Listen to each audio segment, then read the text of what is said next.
history, but we didn't have any records, field records, documentation of the excavations.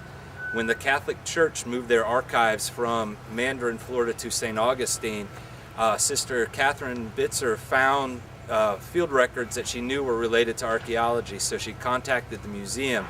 And we came out here and did some limited testing, just small trenches about this wide, to search for the foundations that Father Spellman had found. And that was in the spring of 2011, and we determined the rough outlines of the structure, and then we came back in the fall of 2011, and we excavated a 3 meter by 3 meter unit at the junction of two walls, where the coquina foundations met tabby foundations. And what we were able to determine at that time was that the coquina structure was placed first, and the tabby structure was built sometime afterwards. And we believe that it's possibly the original church was destroyed in 1702 when the British raided St. Augustine, and then it was rebuilt after that. And we think that perhaps the tabby construction represents that rebuilding period after 1702, in which they would have added on to the original church structure and probably repaired the coquina structure that was the original church. Mr. Waters, how you compare this discovery with Jamestown? It's difficult to compare to Jamestown because that is an actual city or a town, whereas this is just a very early Spanish mission.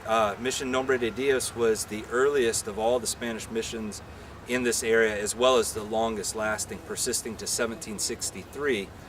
And this is a really exciting discovery because if this truly is the building that was occupied from 1677 until 1728, when it was destroyed after another British raid and then relocated, it really gives us a window into the activities of the mission during a time period which has been relatively little studied so far.